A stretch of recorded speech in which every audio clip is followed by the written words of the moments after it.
And another quick update on the sunflowers. They're still growing quite nicely.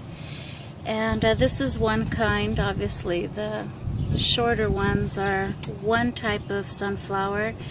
And then we have the larger ones that are getting real tall.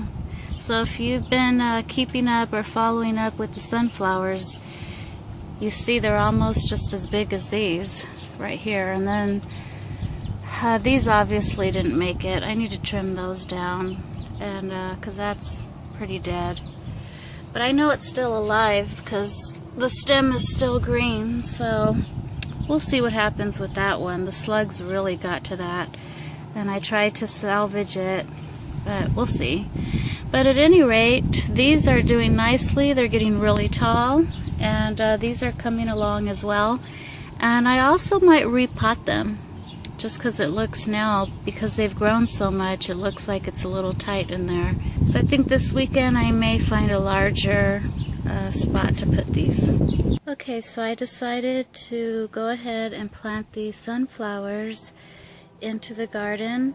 I hope it's not too early for that, because I've done this before and they did not survive. They were outgrowing the pot, as you could see, and I thought I would just take a chance and bring them out here. So we'll see how they do. But look how tall they are.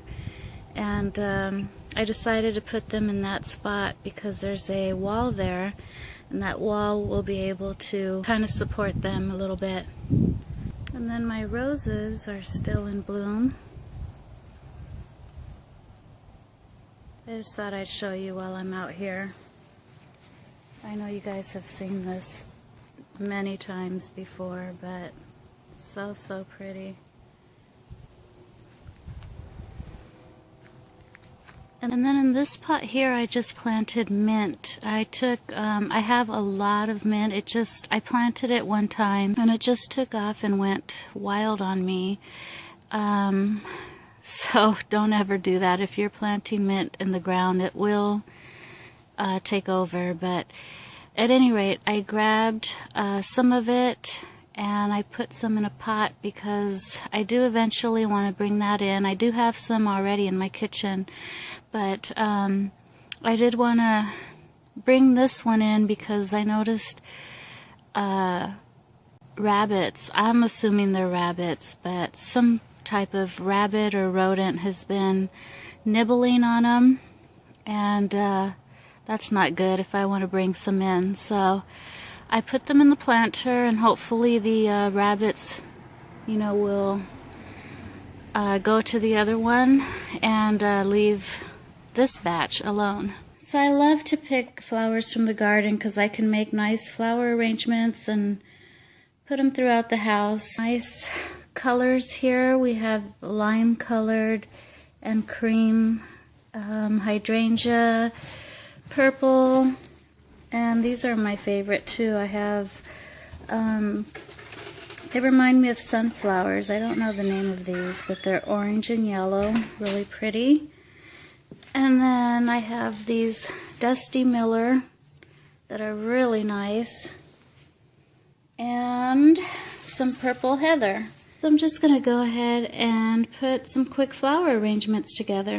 One down and another to go. These are just so beautiful. Look at that. All the orange and yellow. So beautiful. And arrangement number 2, done. Absolutely beautiful. I love the colors, and it's simply beautiful. Just wanted to show you some more beautiful flowers from the garden.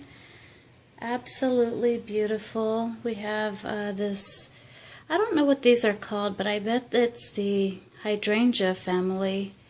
And they're like a real pretty creamish lime colored. And then these beautiful roses. They're a like a hot pink color. So beautiful. And as you can see, I've taken my 4th of July tablescape down and just put something real simple. I need to iron this tablecloth. It's basically a taupe brown color, really nice. better in person than on camera. And some silver charger plates with white plates, white napkins, silverware, and then these beautiful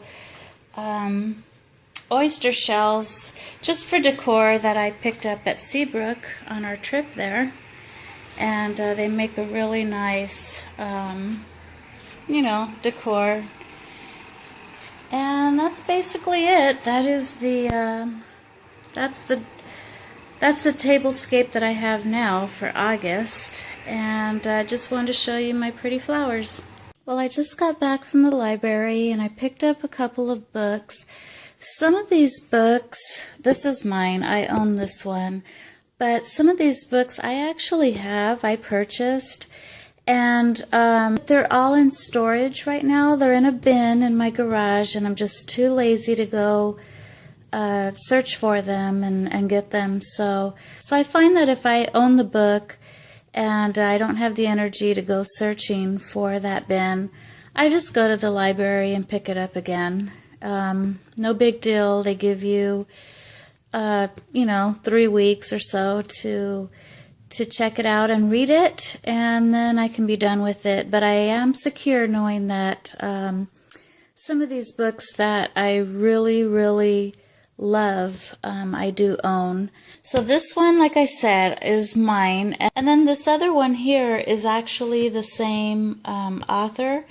And I own this book as well, and like I said, it's put away. But so this is a good one to have. She actually has a lot of tools and how-tos to help you with money management. And yeah, so like I said, this is a kind of daily devotional self-help book. And then this other one here is also from her. And it's also a self-help book, and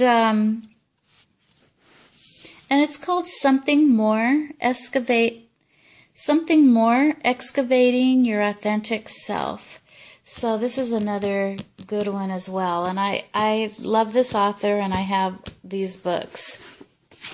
And then I decided to get some others. These I do not own. And this one's called The Table Comes First: Family, France, and the Meaning of Food. And I just thought it was interesting. I love to cook. And basically what this book is about is, you know, just discovering the true meaning of food in our lives. And I don't know. I just thought I'd check it out. It sounded a little interesting, so we'll see. If it's good, I may do a book review. I have a playlist on my YouTube channel that I've designated just for book reviews, my thoughts on books, like I'm doing on this particular book. And then this one is Garden of Bliss. And I thought this one was interesting as well because I just made a vlog on a topic similar to this not too long ago. I think it was last week's vlog. And it pretty much just spoke on everything I had spoken about in my vlog. This book I've started, and it's God of the Fairy Tale. Basically what this one is analogs to fairy tales compared to the Bible. For example, they have different fairy tales and stories. One of them, an example would be, you know, Snow White. One of the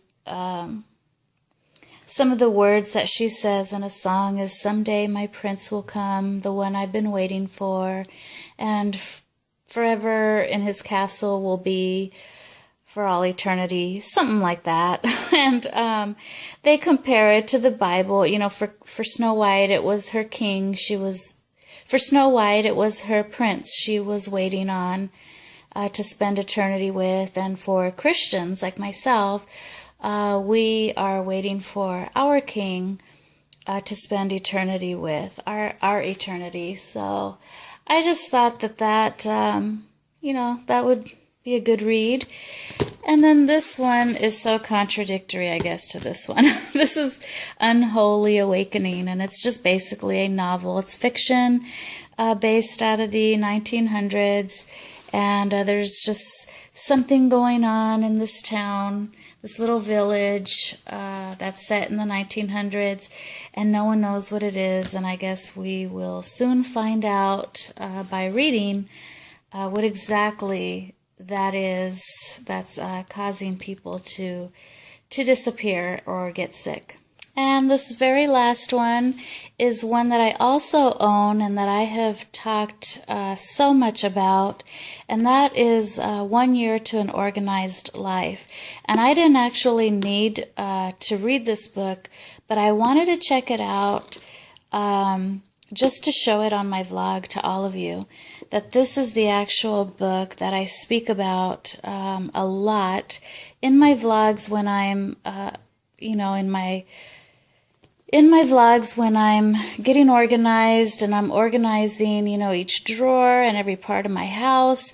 This was the inspiration. This book right here was the inspiration and has been for, getting myself completely organized, or trying. I'm still doing that. It's in the making. And we can never be always, fully organized. That's always going to be a process. Nothing will stay the same. Just like your home, you have to keep cleaning it, maintaining it. It's the same thing. You cannot ever go without continuing to organize, because things just get out of place and they get messy. So, but this actually gives you direction, and so I wanted to show that to all of you as well. I didn't need to read it, but just wanted to show it to you all. This is the book, and the author is Regina Leeds. Looks like I'm keeping myself pretty busy here with reading, and now it's time to make dinner. Linguine with clams and mussels. Yum. So basically what I do to make these is I put chopped garlic and olive oil and butter, saute the garlic for a little bit, and then I add my clams and mussels and a little bit of white wine, and I just let them cook down until the shells open. And then I have my linguine that's already cooked. The next thing I do is I chop up Italian parsley, and I cut into a lemon, and at the very end I'm going to go ahead and put these things in, and of course always have a glass of wine while you cook. The next thing that I'm going to make is salmon, and what I put in my skillet is basically butter, sesame oil. I also put soy sauce and brown sugar. And I'm going to go ahead and put my salmon in the pan now. I have my salmon inside the sauce, and I'm just going to let that saute here for a little bit and then put it in the oven just for a couple of minutes. Alright, so I have my cooked pasta in my bowl, and now I'm just going to add the clams and mussels. Trying to do this one-handed here. And voila! And here's the salmon. I put it under the broiler for just a couple of minutes just so it could brown and have a nice crisp at the top. And as you can see, I took a little piece here, and it is done. And it looks delicious. So salmon is done, and I just wanted to show you what it looks like. It's perfectly cooked. Absolutely divine.